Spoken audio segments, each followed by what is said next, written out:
আসসালামু আলাইকুম রহমতুল্লাহ। আজকে যাব মাওয়াতে, ঢাকা থেকে রওনা দিয়েছি। এখন আমরা আছি হচ্ছে এক্সপ্রেসওয়ে।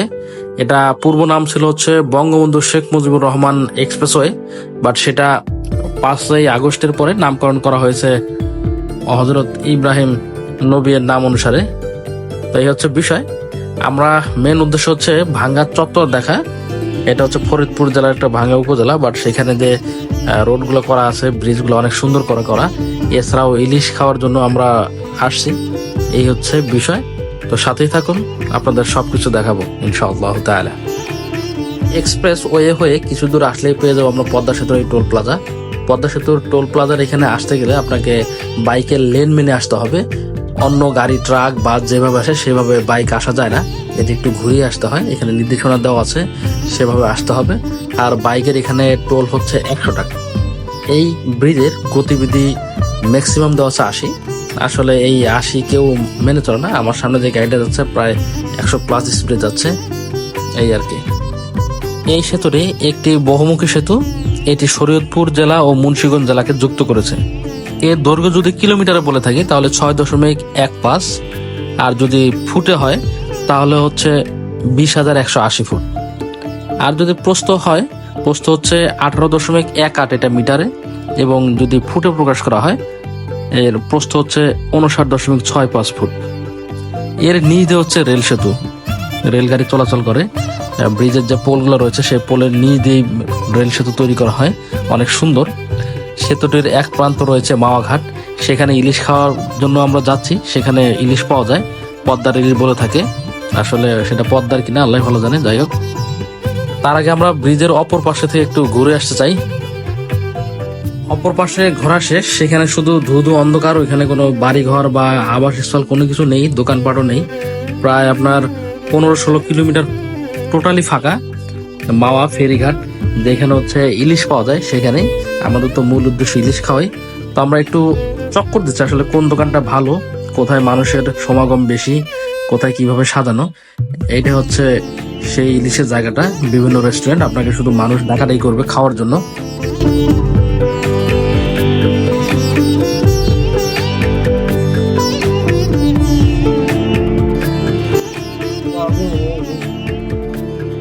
মাছ কাটবা, মাছ কাটা জায়গা পরিষ্কার করে রাখবা। একটা মাছ সারাই মাছ কাটলে একটা মলা খাওয়া যায়। আপনারা নিয়ে আসেন কোথা থেকে মাছগুলা? আমরা মাছ আনি না, আড়ত আছে এখানে।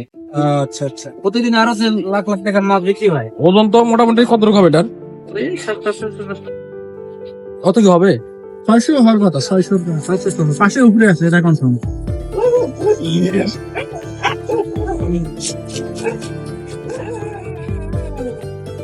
কি ভাই, দাম বলে কি ঠকছে নাকি? 400 লস হয়েছে বড় ভাই, কাস্টমার নাই আছে কিনা নাই দেখা।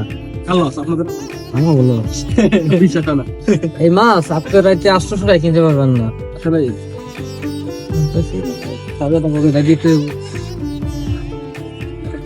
পরিস্থিতি খারাপ সবারই, আমাদের অবস্থা খারাপ, পকেটে টাকা ওঠেনি।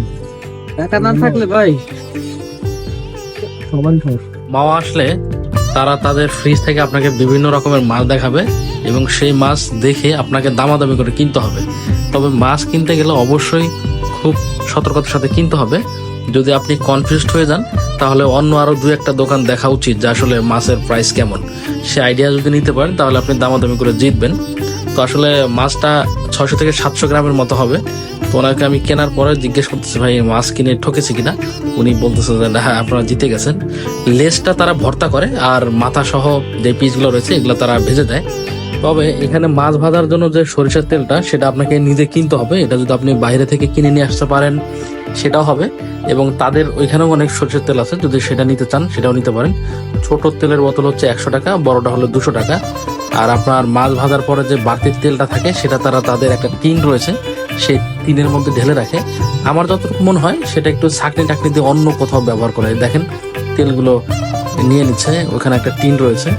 এটা হচ্ছে তাদের সিস্টেম, এবং তেলটাকে আপনাকে কিনে নিতে হবে। এই আর কি। আমি বলেছি যদি আমাদের তেল বেঁচে যায় আমরা কিন্তু নিয়ে যাব। তো দেখা যাক উনি কি করেন। তেল না বাঁচিয়ে সম্পূর্ণ তেলটাই এই কড়াইয়ের মধ্যে ঢেলে দিয়েছে, এবং আমরা মাছের সাথে বেগুনও বলেছি যে আমাদের 2 পিস বেগুন দিন। এখানে বেগুনও কিনে নিতে হয়। একটা বেগুনের পিস হচ্ছে 30 টাকা। দামাদামি করে খেতে পারলে ভালো। আমরা 25 টাকা দিয়ে নিয়েছি, 2টা পিস 50 টাকা। এই হচ্ছে বিষয়। এখানে বিভিন্ন ধরনের মশলা দিবে, একটু হয়তো মরিচ গুঁড়ো, হলুদ গুঁড়ো এসব দিয়ে মিক্স করে তারপরে তেলের মধ্যে দিয়ে দিবে। এখানে শুধু ইলিশ মাছ পাবেন তাই নয়, এখানে চিংড়ি রয়েছে, কাঁকড়া রয়েছে এবং পাঙ্গাস মাছও রয়েছে। এই এক একটা পাঙ্গাস মাছের পিস নাকি 350 করে হয়। তো দেখে মনে হলো প্রাইসটা অনেক বেশি চেয়েছে। যেখানে আমি একটা ইলিশ পেয়েছি 400 টাকায়, তবু 6 থেকে 700 গ্রামের ওজনের। মাছের পিসগুলো মোটামুটি ওরকমই হবে, 300, 350, 400 গ্রাম, বাট প্রাইসটা অনেক হাই। আমরা তারপরে নিয়ে নিলাম চিংড়ি মাছ 2 পিস, যে চিংড়ি খেয়ে দেখি কেমন লাগে।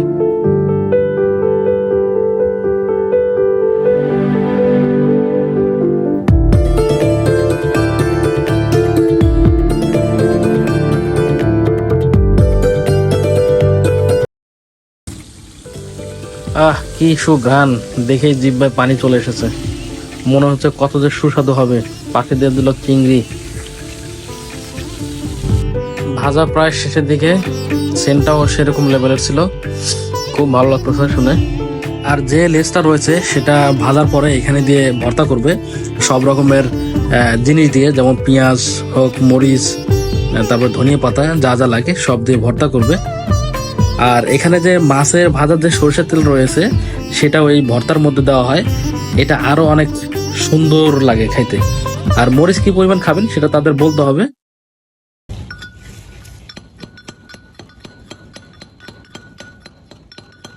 মাছ ভাজা কমপ্লিট, এখন প্লেটে তুলে নেওয়া হচ্ছে। এটা আমাদের পরিবেশন করা হবে। এই রেস্টুরেন্টের নাম হচ্ছে উজান ভাটি হোটেল অ্যান্ড রেস্টুরেন্ট। খাবারের তালিকা দেওয়া আছে, খাবারের তালিকা দেখে অবশ্যই খাবেন। এবং খাবার তালিকায় যদি কোনো কিছু মূল্য আপনার মনে হয় বেশি, তাহলে অবশ্যই দামাদামি করে খাবেন, না হলে কিন্তু প্রচুর ঠকতে হবে। এখানে কিন্তু তারা মাছে লাভ করতে না পেলে তারা ভাতে লাভ করার চেষ্টা করবে। আপনাকে ভাত দিবে এক বোল অনেক বেশি পরিমাণ। আপনি যেহেতু 2 জন লোক বা 1 জন গেলেও অনেক বেশি পরিমাণ ভাত দেয়, তারা ওইখান থেকে লাভ করে, কারণ সেই পরিমাণ ভাত আপনি খেতে পারবেন না। তো আমরা বলে একটু কমিয়ে নিয়েছি। এই হচ্ছে আমাদের খাবার প্লেট, সবগুলো আইটেম আমরা নিয়েছি অল্প অল্প করে চতুর্দিকে। তো এখন খেয়ে দেখি কেমন লাগে, আপনাদের জানাবো। এখন খাওয়ার পালা, খেয়ে টেস্ট করতেছে আসলে কেমন লাগে। প্রথমে বেগুন ভাজি দিয়ে, তার আগে ভর্তা।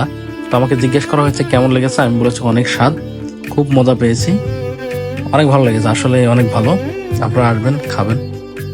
এখানে খেতে হলে অবশ্যই হিসাব করে খাবেন, এবং কোনো কনফিউজ থাকলে সাথে সাথে তাদের জিজ্ঞেস করবেন যে আসলে এটার প্রাইস কত, সেটা জেনে শুনে খাবেন। কেমন? সুন্দর, সব ঠিক আছে? ভর্তা দিয়ে খাইলাম, ভর্তা ঠিক আছে। রনি আবার বাম হাতে, এই জন্য সে বাম হাত দেখাচ্ছে, আমি অবশ্য ডান হাত দেখাই। এটা আসলে মজা করলাম, এটা সামনের ক্যামেরা, যার জন্য বাম হাতে দেখাচ্ছে, এই আর কি। দুজনে মজা করে পেট পুরে খেয়েছি। একটা ইলিশ পুরোটাই, সাথে ছিল 2 পিস চিংড়ি, 2 পিস বেগুনের চপ, সাথে মাছের ভর্তা, ডাল। তো এখন আমাদের বিল দেওয়ার পালা, দেখি বিল কত এসেছে। তো ক্যালকুলেটর চেপে সরষের তেলের বোতলের দাম 100 টাকা, সবকিছু যোগ টোক দিয়ে, পানির বিল দিয়ে সব মিলে আমাদের 890 টাকা এসেছে বিল। খুব বেশি নয়, তাকে টিপস দিয়ে মোটামুটি আমাদের 950 মতো হয়ে গিয়েছে। তো আমরা এই হোটেলে খেয়েছি, এখন আমাদের রওনা দেওয়ার পালা। তো আমরা চলে যাচ্ছি। সব মিলে আজকের ট্যুরটা অনেক ভালো ছিল। তো যারা মাওয়াতে আসেন নাই তারা এসে খেয়ে যাবেন, আর যারা এর আগে এসেছেন বারবার আসবেন, কারণ সরষের তেলের ইলিশ ভাজা অনেক মজা লাগে। আমরা অনেক মজা পেয়েছি। সবাইকে ধন্যবাদ। আবার আসসালামু আলাইকুম রহমতুল্লাহ। পুরো ভিডিওটা দেখার জন্য সবাইকে ধন্যবাদ। বেশি বেশি শেয়ার করে দিবেন।